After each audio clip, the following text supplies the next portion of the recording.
ay yung kapakumbabaan na tunay na kung minsan tayo may kaalaman na o karunungan, kung minsan nangawawala yang kababaang loob na yan. Dahilan ng katangiang taglay ng bata, tunay na nagiging masunurin. Ano ang sasabihin ng kanyang magulang? Opo at amin. Kahit pa ito'y pinarurusan dahilan sa mali o kaya kabulastungang ginagawa. Tunay na gaano man na nasaktan, hindi nagtatanim ng sama ng loob sa kanyang puso't isipan at kaluluwa, kundi gaano man tumanggap ng kaparusahan o nasaktan na may angking kirot, kapatid, ang bata bumabalik na lalambingin o gagalangin at mamalin ang kanyang magulang. Hindi kagaya sa may aking gulang at kaalaman na kung pagsasabihan at nasaktan ng kalooban, magtatanim ng sakit ng loob. O kaya, naparusahan, kapatid, alsabalutan na yan, iiwan ka na yan. Kaya, ibang-iba nga naman, kapatid, ang taglay ng bata. Na kung dadalhin lang natin ng kaunawaan sa angking katangian ng bata, malayong-malayo nga tayo. Dahilan ng bata, kapatid, kahit sa usgado, pag naging testigo ang bata, kahit hukom, walang sablay na sasabihin, hindi nagsisinungaling ang bata. Kung ano nakita o narinig, yun ang kanyang sasabihin. Ang magaling, kung may angking karunungan na dahil sa ating edad, tulay na pinagdududuhan ka ng hukom hanggat hindi ka nagpapakita ng ebidensyang nagsasabi ng katotohanan. Kaya kita nyo, kapatid, bata pala, may kahit sa anumang dako ang bata, may takot, lalong-lalo na pag sinabihan ng mga magulang, o anak, huwag kang makipag-away Kahit inaaway na siya, hanggang iiyak siya. At para maiwasan ng gulo, hindi pa niya sinasabi sa kanyang mga magulang. Baka, pag sinabi niya sa kanyang mga magulang, alsabalutan ang mga magulang pupunta sa nanakit sa kanyang anak. Lalo-lalo na sa kapanahunan ngayon. Natulay na. May angking batas, yung anti-bullying, di ba? Mga napakaraming mga mag-aaral, nabubuli. Yung bata, sa takot, hindi niya sinasabi sa mga magulang. Dahilan, mag-tik na naman. Yung magulang, kung yung anak ay naapektuhan na ng ganyang bagay. Kaya kita nyo, kapatid, sa mangtig ng anggulo ang bata ay tunay na kalugod-lugod na mahina. Kaya napakatindi, kapatid, may kaalaman ka, nakapag-aral pa. Dahil kung atin lang ika nga pagdidibati, pag-aaralang bagay nito, alin nga ba? Meron na tayong alam, lalong-lalo na sa masama at mabuti. Alam mo yan, pero karamihan pa rin ginagawa mo masama, hindi yung mabuti. Hindi kagaya ng bata. Kung ano yung nakita niya, kung ano yung narinig niya, kung ano yung pinayo sa kanya, yun ang gagawin. Di ba? Kaya, kapatid, napakalaga pala. Sa karyan ng Diyos nang sa magkagay, ikaw ay makakaasang papasok sa iyong panunumbalik na lolatin at paglingkuran ng amang Diyos at ang ating Panginoong Kristo. Maging tulad sa bata na may angking taglay na katangiang mapagpakumbaba. Dahilan, anong takda sa mga bata? Ayon sa Lucas 18:16, ang mga bata ay nauukol sa kanila ang kaharian ng langit. Kita mo, kapatid, kung maging bata tayo, tunay na papasok tayo. Walang anumang bahid dungis, walang anumang hadlang. Bawat isa sa atin na may angking kaalaman at karunungan at may angking gulang, papasok ka. Kung sa iyong panunumbalik na lolatin at paglingkuran ng Ama, tunay na naging katulad ka ng isang maliit na bata. Yan, kapatid, ang pagkauliran, huwaran ang isang bata, at lalong higit, yan ang itinuro ng ating Panginoong Kristo sa bawat isa sa atin nang sa magkagayon. Tunay nga, makakaas kang papasok sa kaharian ng langit. Ngayon, napakahirap. Ang sasabihin ng bawat sa tanda-tanda ko na magiging bata pa ako. Napakahirap. May kahirapan na mag-adjust o mag-motivate ang bawat isa. Tatapat ang Ama. At ang ating Panginoon Kristo, tuturuan tayo ng pamamaraan. Dahil ang katanungan, paano magagawa ng bawat isa atin ang pagtulad sa salita ng Diyos upang walang anumang pag-alinlangang papasok sa kariyan ng Diyos? Tignan niyo kung gaano tayo kamahal ng Ama. Sa hirap nga naman na maging tulad sa isang bata na may angking taglay, nakapakumbabang tuturuan tayo kung anong pamamaraan. Ngayon, ano ang pamamaraan? Gaya na lang po ng sinabi ng ating Panginoon Kristo sa pagpapasalamat niya sa Amang Diyos. Dito po, sa Matthew Kapitulo 11, talatang 25 hanggang 27. Nang panahong yaon ay sumagot si Jesus at sinabi, ako'y nagpapasalamat sa iyo, O Ama, Panginoon ng langit at ng lupa, na ang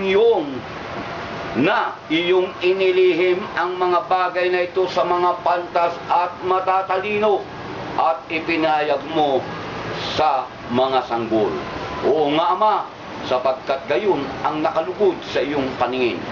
Ang lahat ng mga bagay ay binigay sa akin ng Ama, at ang sino man hindi nakakakilala sa anak kundi ang Ama, at sino man hindi nakakakilala sa Ama kundi ang anak, at yaong ibiging pagpapahayagan ng anak.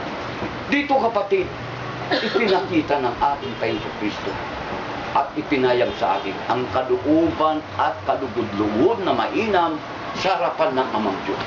Ngayong kanyang mga salita, yaong hiwaga ng karyan ng langit, mga minamahal na kapatid, ay inilihim niya sa mga pantas at matatalino, kundi ipinahayag niya sa sanggol.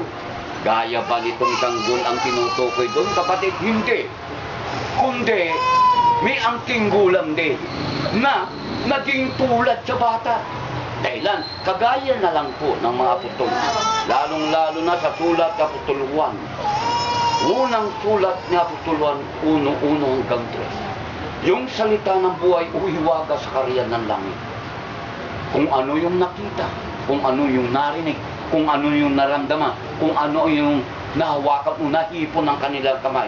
Yun ang kanilang ibinabalita, kapatid, sa lahat ng tao upang sa magkakaroon ng pakikisama sa Ama at Anak. Kita mo, kapatid, hindi po sa kalagayan ng gagaya ng batang yan, kundi mga tao na may hustong taong gulang na kung saan, kung ano yung nabasa, kung ano yung napakinggan, kung ano yung nakita, kung ano yung narinig, daramdaman at nahipo, yun ang kanyang ipinapaya. Kaya doon na lang pasalamat. Dahil ang kasi, kaya nga ng mga hukom na may pag-alinlangan sa matatalino o pantas, baka ika nga po dagdagan o kulangan na hindi karapat-dapat sa harapan ng Ama, na imbis maligtas ang mga tao, tunay na naghihintay sa kanila ang kapahamakan. Kaya't mga minamahal na kapatid, ito ang pamamaraan. Maging tulad sa sanggol o maliliit na bata. Na kung ano yung narinig mo katotohanan, doon ka manatili at gawin. Hindi yung angking kalooban mo, kundi kalooban nung nag-uutos. Yung Amang makapangyarihan sa lahat sa pamamagitan ng ating Panginoon. Maliban pa dyan, ayon pa rito kay Apostol Santiago, mga minamahal na kapatid. Ganito ang ating matutunghayan sa sulat ng Apostol Santiago, Kapitulo 4, talatang 6 hanggang 7. Ngunit siya'y nagbibigay ng lalong biyaya, kaya't sinasabi ng kasulatan, ang Diyos ay sumasalansang sa mga palalo, datapwat, nagbibigay binang biyaya sa mga mapagpakumbaba. Pasakop nga kayo sa Diyos, datapwat magsisalansang sa Diablo at tatakas siya sa inyo. Kita nyo, kapatid, ni mismo ang kasulatan, tunay na ipinapahayag ang kalooban ng Ama na nagbibigay ng maraming pagpapala sa may angking taong kulang dadapwat, nagiging tulad sa isang maliit na bata na may angking kapakumbabaan. pagpapalat biyaya ang tatanggapin. Tatapot sa mga palalo. Tunay na sasansalangin ang ating faith. Kaya, ano ang utos sa atin? Pasakop ka sa Diyos. Ano man yung sabihin ng Ama, gawin mong marapat. Paano naman ang pagsalansang sa diablo dahil hindi mo naman nakikita yung mga hindi niloob, hindi ibig ng Amang Diyos. Siya ginagawa. Yun, kapatid. Huwag mong gagawin yung hindi ibig o pinagpapawal ng Ama. Dahilan, iyan ang tanda na pagsalansang sa diablo. Isang halimbawa na lang, kapatid. Nung unang panahon, sa ating mga magulang, natatawag sa pangalan Adan at Eva, nasa alamanan ng Eden o paraiso. Sinabi ng Ama sa kanila, huwag kayong kakain ng bunga ng punong kahoy sa pagkalam ng mabuti at masama. Dahilan, walang pagsalang, mamamatay kayo. Tatapat yung diablo. Anong sinabi? Ay, di kayo mamamatay. Magiging Diyos kayo na kagaya nito. Tunay na niluluwalhati Diyos. Kaya, paano nakapangyayari? Kung ikaw ay lalang ng Panginoon, kailangan sundin mo yung utos na huwag kang kakain. Ang mahirap. Yung nangatukso sina Adan at Eva, yung diwa ng sinabi ng diablo na pawang kasinungalingan at kadiliman. Kahit kumain sila. Ngunit, anong nakapangyayari? Namatay nga sila. Yung salita ng Diyos na may katotohanan, yun ang naganap. Kaya dito, kapatid, kung paanong paraan o magagawa natin ang pagtulad sa salita ng Diyos. Kung ano sabihin ng Panginoon, siya marapat na gawin. Kung hindi niya sinabi, wag mo gagawin. Dahilan ito, ang pagpapasako sa Panginoong Diyos at sa salansang sa diablo nang sa magkagayon.